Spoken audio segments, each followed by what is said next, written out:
नमस्कार, स्वागत है आपका कमोडिटी विशेष में। आज कमोडिटी विशेष में हम बात करने वाले हैं गोल्ड और सिल्वर के आउटलुक को लेकर और डायमंड के आउटलुक को लेकर कि किस तरह की डिमांड अभी मार्केट में है और भाव के हिसाब से कैसा लग रहा है, आगे किस तरह की चाल रहेगी। 2024 गोल्ड और सिल्वर के लिए कैसा रहने वाला है, डायमंड के लिए कैसा रहने वाला है, तो अलग अलग एक्सपर्ट से हम बात करेंगे। सबसे पहले पीएनजी ज्वेलर्स के एमडी और सीईओ सौरभ गाडगिल हमारे साथ मौजूद है। सौरभ जी, सबसे पहले गोल्ड की बात कर लेते हैं। रिकॉर्ड हाई बनाने के बाद क्या डिमांड पे किस तरह का असर हुआ है? कहा गोल्ड रिकॉर्ड हाई पे गया है, लेकिन जब भी मार्केट तेजी में है, जो मार्केट में आगे लग रहा है बढ़ोतरी बाकी है, तो ग्राहक मार्केट में रहता है और वही दिख रहा है सोने के आज मार्केट में। दिसंबर दिवाली के बाद भी दिसंबर में मार्केट में बहुत तेजी है। लोग ज्वेलरी शॉपिंग कर रहे हैं। आगे शादियों का सीजन है। जो एस्टिमेट है कि जनवरी फरवरी में मिला के कुल 35 लाख शादियां भारतवर्ष में होने वाली है। तो एक बड़ी पेंट अप डिमांड है वेडिंग शॉपिंग की, और ये दिख रही है। लोग यही भाव में आगे आके ज्वेलरी शॉपिंग कर रहे हैं, क्योंकि एक डर है कि अगर आज भाव छूट गया तो अगले महीने 2 महीने के बाद भाव और ऊपर जा सकता है। तो ये चलते लोगों में एक कॉन्फिडेंस है, लोगों में विश्वास है और शॉपिंग जोरों शोरों में हो रही है। अगर आपको लग रहा है कि भाव आगे बढ़ जाएंगे तो 2024 को लेकर आपका भाव को लेकर क्या आउटलुक है और क्या ऐसे ट्रिगर होंगे जो भाव ऊपर जाएंगे? गोल्ड चलता है अनसर्टेनिटी के माहौल में। अभी गोल्ड का एक दौर चल रहा है। ये अनसर्टेनिटी हो जियोपॉलिटिकल, यूक्रेन रशिया का अभी तक वॉर का सोल्यूशन निकला नहीं है। हमास इजराइल का जो इश्यूज वो चल रही रहे। अमेरिका चाइना ट्रेड वॉर चल रहा है, और ये एक तरफ हो गया। दूसरी तरफ जो देखा, डी डॉलराइजेशन की बहुत बातचीत हो रही है और बहुत से देश मांग कर रहे हैं कि डॉलर से हटना चाहिए। तो ये एक फिनेंशियल ट्रबल हो गया। और एक देखा कि जो यूरोप में अनएम्प्लॉयमेंट है, यूएस का डेटा जो काफ़ी वीक आ रहा है, तो ये चलते मेरे हिसाब से गोल्ड में तेज़ी बनी रहेगी। हालांकि ऊपर नीचे भाव आएगा, एक हाई बनाएगा, वापस थोड़ा नीचे आएगा, लेकिन और एक नया हाई बनाएगा। तो मेरे हिसाब से अगले साल हम लोग गोल्ड $2250 पर आउंस भाव देख सकते हैं। इस बार भी 2150 तक भाव गया था, फिर नीचे आके 1970 तक नीचे आया है डॉलर टर्म में। और रुपये में देखा तो मेरे हिसाब से 65 के लगभग भाव इस बार पहुंचा था। अभी वापस 62 के रेंज में है। लेकिन अगले साल 70 सोना क्रॉस करेगा, ऐसा मेरा अंदाज है। और एक 2-3 साल गोल्ड में तेजी बनी रहेगी। तो लोगों से मेरा यही हमेशा कहना है कि गोल्ड में सट्टा नहीं करना चाहिए, स्पेकुलेशन से दूर रहना चाहिए। लेकिन जो अपनी इन्वेस्टमेंट है, जो लोगों को इन्वेस्ट करना है लॉन्ग टर्म के हिसाब से, तो वो सरप्लस से 25-30 तक का सोने में या चांदी में इन्वेस्ट करना चाहिए। एक अच्छी इन्वेस्टमेंट रहेगी और इसमें 3 साल में लोगों को एक अच्छा वैल्यू मिलेगा। लेकिन स्पेकुलेशन दूर होना चाहिए, और गोल्ड हमेशा एक लॉन्ग टर्म एसेट है, एक लॉन्ग टर्म इन्वेस्टमेंट है और एक रियल एसेट है। तो इसका लोगों को ध्यान में रखना चाहिए। और भारतवर्ष में सोना सिर्फ इन्वेस्टमेंट नहीं है, एक इमोशन है, एक सोशल स्टेटस है। तो ये चलते मेरे हिसाब से अगला साल सोने चांदी के लिए और अच्छा रहेगा।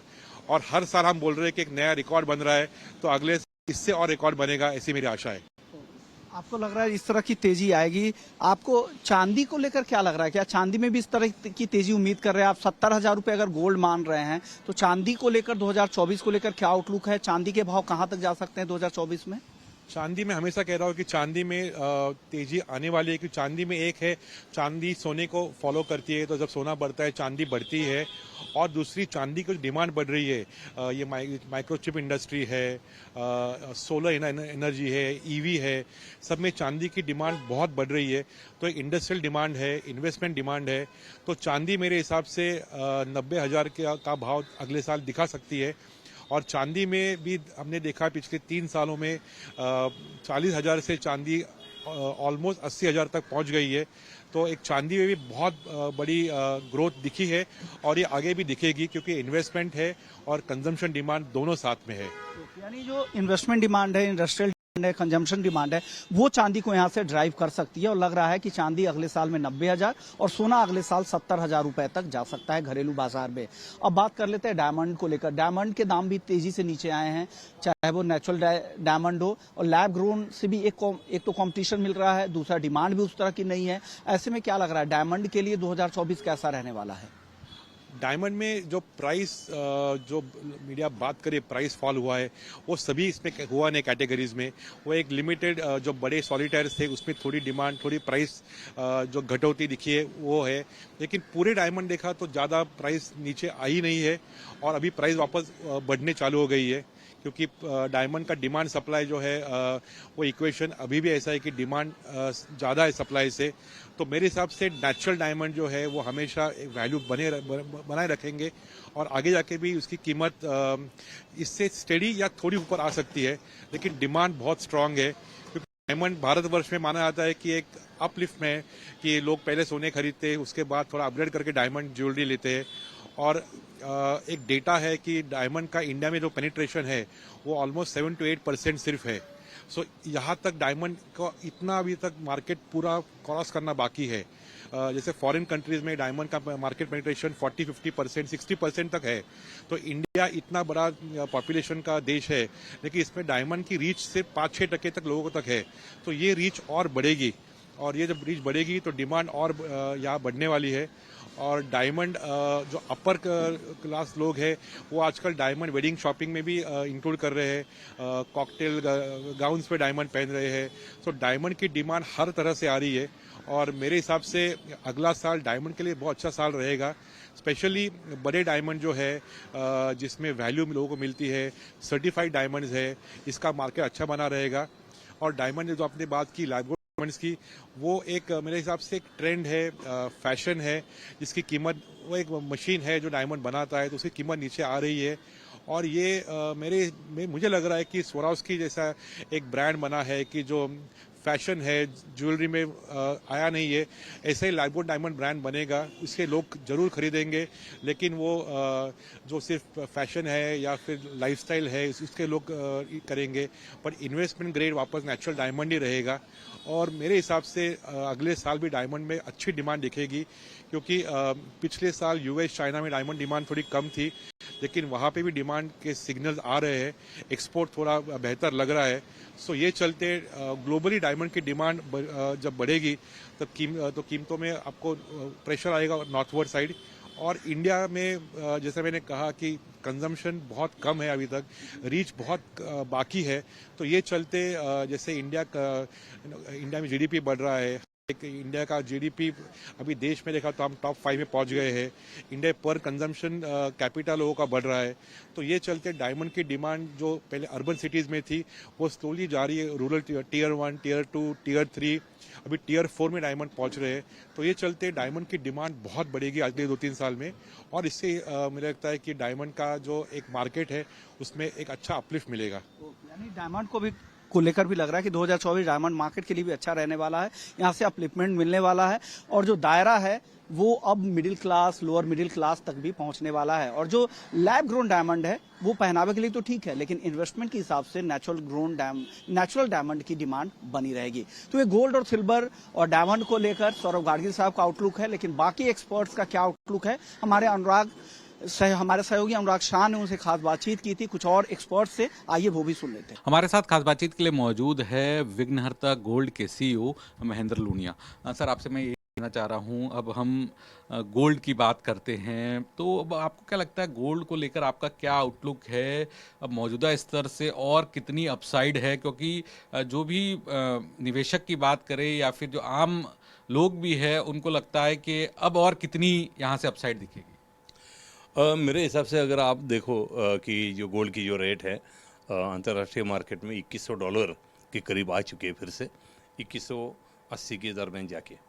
और यहाँ पे एक मुझे लग रहा है कि बहुत अच्छा सपोर्ट है, जहाँ पर से फिर से गोल्ड $2200 तक जा सकता है, $2200 से $2300 तक जा सकता है, जिसका इंडियन रुपये में अगर हम देखें तो 64,000 का रेट आपको आगे के 2 से 3 महीने में दिखेगा। आई थिंक मार्च एंड हम 64,000 से कर पाएंगे। मार्च एंड तक है इस वित्त वर्ष में हम 64 दे सकते हैं। सर कुछ कुछ लोग ये भी कहते हैं कि जो अगर हम 5 साल की बात करें तो सोना जो है वो 1 लाख तक जा सकता है और सबसे बेस्ट असेट इन्वेस्टमेंट है दूसरी एसेट क्लास के मुकाबले जहां पर रिस्क थोड़ी कम है। सही कहते हैं लोग, या आप भी सही कहते हो कि 1 लाख तो होना ही चाहिए और होगा भी, क्योंकि अभी तो पार्टी शुरू हुई है। क्योंकि गोल्ड ने सच में $1800 क्रॉस करने के बाद अभी तो शुरुआत हुई है। और आप देखिए ना, अनसर्टेनिटी कितनी बढ़ रही है हर एक जगह पे। 2-2 युद्ध चल रहे हैं और बाकी के कोविड के बाद के सभी देशों की इकोनॉमी उतनी उभरी नहीं है जितनी इंडियन बढ़ी हुई है। लेकिन क्या इंडिया सिर्फ गोल्ड के लिए इफेक्टेड है? नहीं है।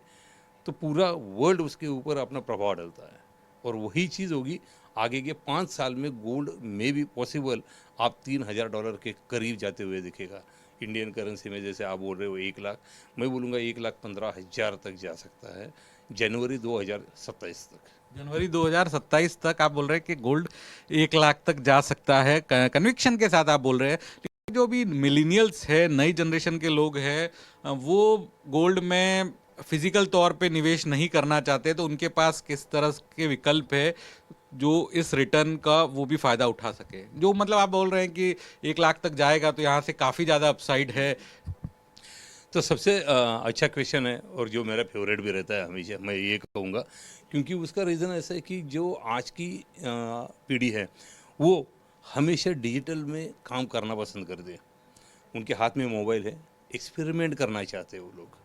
100 रुपया डाल के नुकसान क्या हो रहा है वो देखना चाहते हैं, फ़ायदा क्या हो रहा है देखना चाहते हैं। और यही आज के दौर में डिजिटल गोल्ड में होना चाहिए।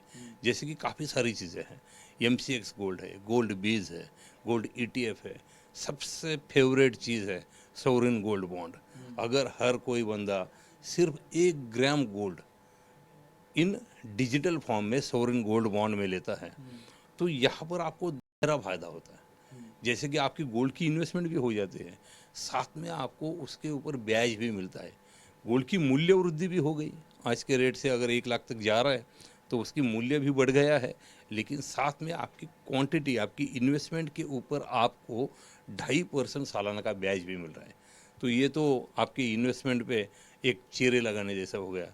और ये होना चाहिए लोगों ने, नॉट ओनली टीनेजर्स या आने यंग पीढ़ी, मैं तो ये कहूँगा कि हर एक हिंदुस्तानी ने अपने घर में पड़ा हुआ सोना निकाल कर सोवरेन गोल्ड बॉन्ड में अगर रखे तो उससे 2 चीज़ें होगी।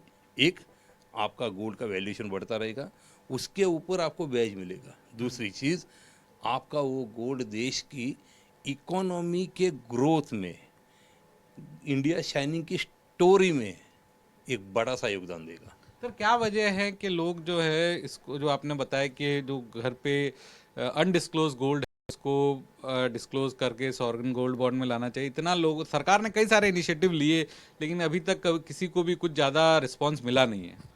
उसका कारण भी ऐसा है, देखिए कि अगर कोई भी योजना आती है किसी भी कंपनी की या कोई भी एक छोटी मोटी कंपनी की, तो वो उसे बहुत बड़े पैमाने पे वायरल करते हैं।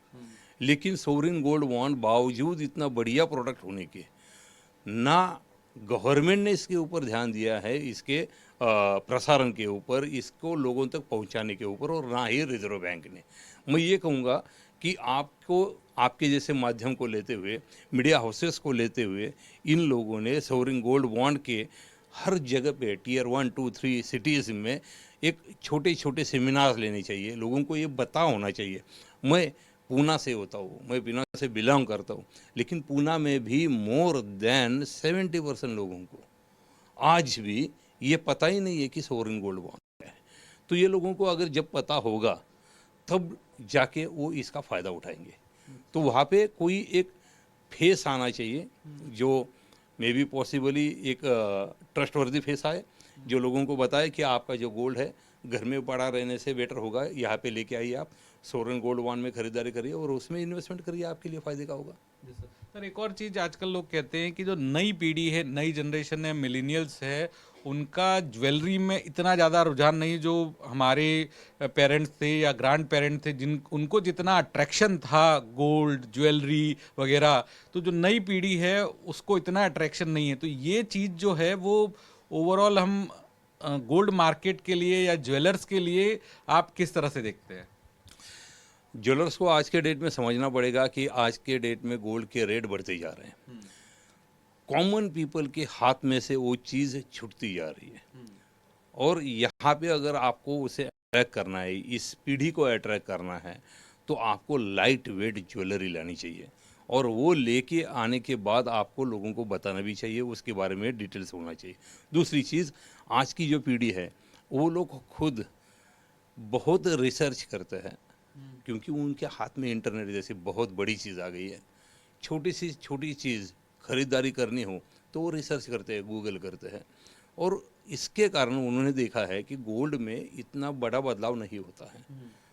और उसमें का उन्होंने देखा है कि खरीदते वक्त आपको जीएसटी लगेगा, बेचते वक्त रेट का क्लियरेंस नहीं मिलता है, गोल्ड की प्योरिटी सही मिल रही है नहीं मिल रही है, ये सभी चीज़ें देखने के बाद वो क्यों आएंगे यहाँ पे।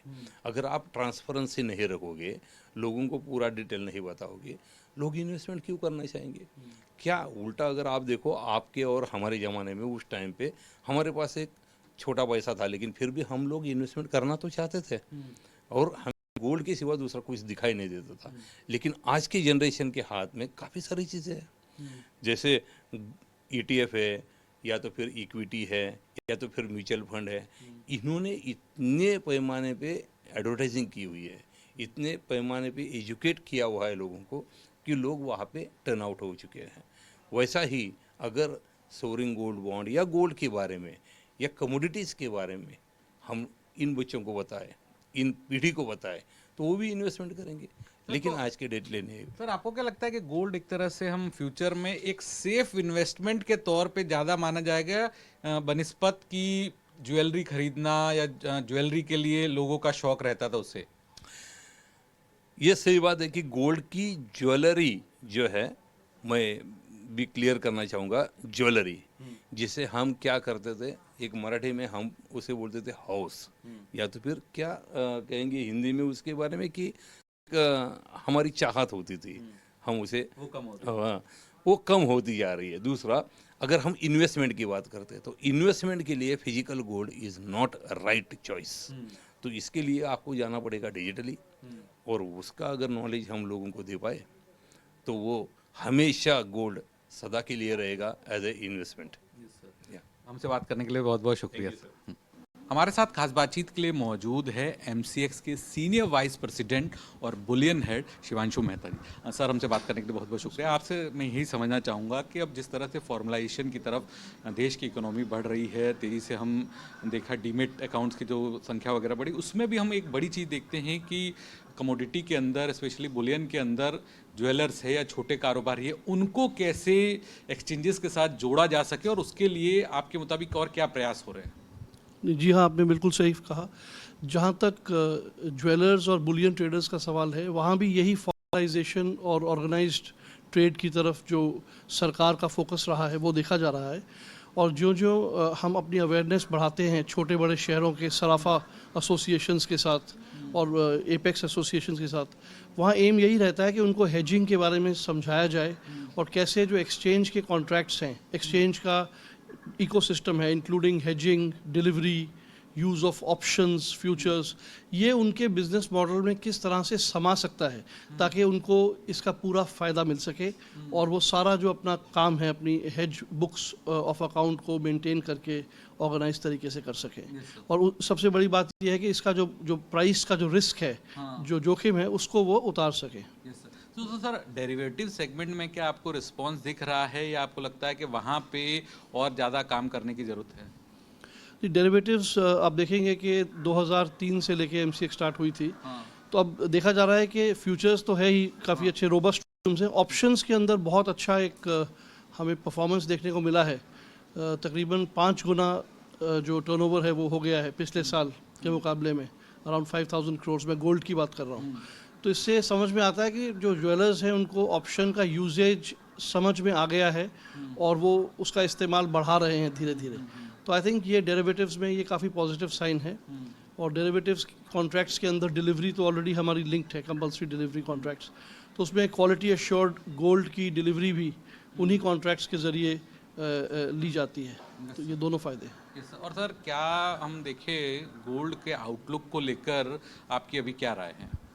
अच्छा, एक्सचेंज के तौर पे आप उस पर बात नहीं कर पाएंगे सर। इसके अलावा मैं और समझना चाहूँगा आपसे, जब कारोबारियों की आपने बात करी ऑप्शंस के अंदर, गोल्ड में तो अच्छा वॉल्यूम बता रहे हैं 5,000 करोड़ के, इसके अलावा और कौन कौन से जो सेगमेंट है जहाँ पर आपको लगता है कि आने वाले दिनों में एक्शन दिखेगा? जैसा आपने कहा, गोल्ड के अलावा सिल्वर एक ऐसी कमोडिटी है जो बहुत वोलेटाइल कही जाती है, और उसके अंदर ये बहुत ज़रूरी होता है कि अपना प्राइस रिस्क मैनेज किया जाए। तो जिस तरह गोल्ड का मैंने आपको बताया, उसी तरह सिल्वर के अंदर भी पार्टिसिपेशन बहुत एक्टिव है हमारे यहाँ पे, और साल दर साल वो और इम्प्रूव हो रही है। उसके अंदर भी ऑप्शंस बहुत लिक्विड एक प्लेटफॉर्म तैयार है जिसका इस्तेमाल ट्रेडर्स भी कर रहे हैं और ज्वेलर्स भी कर रहे हैं। तो इसके अलावा जो नई जनरेशन के मिलेनियल्स हैं, उनका स्पेशली बुलियन को लेके कुछ परसेप्शन अलग है, तो उसको कैसे दूर किया जा सकता है, उनको कैसे जोड़ा जा सकता है? जी हाँ, आई थिंक जो नेक्स्ट जनरेशन है उसको बुलियन और ज्वेलरी एक दो अलग अलग चीज़ें होती हैं, और ख़ास तौर पे गोल्ड के अंदर अगर निवेश की बात की जाए तो एक्सचेंज में, जैसा मैंने कहा, 2-4 इम्पॉर्टेंट बातें हैं। एक, क्वालिटी एश्योर्ड रहती है। लिक्विडिटी जो ऑर्डर बुक्स में रहती है, इसका मतलब है क्लिक ऑफ अ बटन आप अपने डेस्कटॉप से भी उसके अंदर प्राइस लॉक इन कर सकते हैं। और इलेक्ट्रॉनिक होल्डिंग, तो इसका मतलब आप SIP की तरह उसके अंदर एक्टिव रह सकते हैं। हमारे जो कॉन्ट्रैक्ट्स हैं, 1 ग्राम का कॉन्ट्रैक्ट भी हमारे यहाँ पे है, 8 ग्राम का भी है। We are the only exchange in the world, the first exchange in the world to have launched a 1 gram deliverable contract, and that is doing rather well. तो ये जो नई जनरेशन है, इसके लिए ये सब तरह के कॉन्ट्रैक्ट्स का होना और निवेश इसके अंदर करना एक्सचेंज के एक अश्योर्ड इकोसिस्टम में, आई थिंक ये उनके लिए बहुत बड़ी एडवांटेज है। लेकिन सर इतनी अवेयरनेस नहीं, क्योंकि हम भी कॉलेजेस में जाते हैं, बात करते हैं, तो उनका यही कहना होता है कि इक्विटी को लेके तो हमारे पास अवेयरनेस है, कमोडिटी की इतनी जानकारी नहीं है। देखिए, जहाँ तक हमारा tie up with various educational institutions है, वहाँ पे हम अक्सर यूनिवर्सिटीज़ में और कॉलेजेस में इस तरह का कैपेसिटी बिल्डिंग प्रोग्राम्स करते रहते हैं।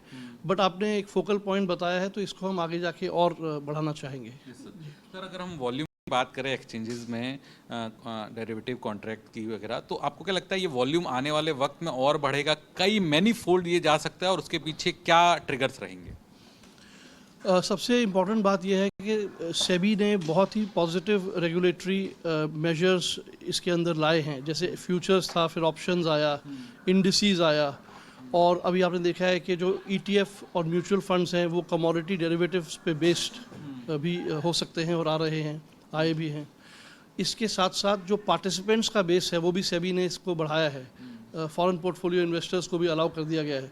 तो आई थिंक इन सब चीज़ों को देखते हुए मार्केट एक मैच्योरिटी की तरफ जा रहा है, और इसका जो बेस है वो एक्सपैंड हो रहा है। तो आगे चल के ये सब एक अच्छे हेल्दी साइंस हैं, क्योंकि यहाँ पे एक्सचेंज ऑफ रिस्क भी होता है। तो physical participants, jewellers, Boolean traders एक साइड पे हैं, और दूसरी साइड पे जो रिटेल पार्टिसिपेंट्स हैं, और इन बिटवीन ये इंस्टीट्यूशंस जो हैं, इन सबको मिला के एक बेस तो तैयार हुआ है अब तक, और आगे चल के ये और बढ़ सकता है। हमसे बात करने के लिए बहुत बहुत शुक्रिया सर। तो कमोडिटी विश्लेषण में फिलहाल इतना ही, लेकिन बाकी खबरों के लिए आप बने रहिए ET नाउ स्वदेश के साथ।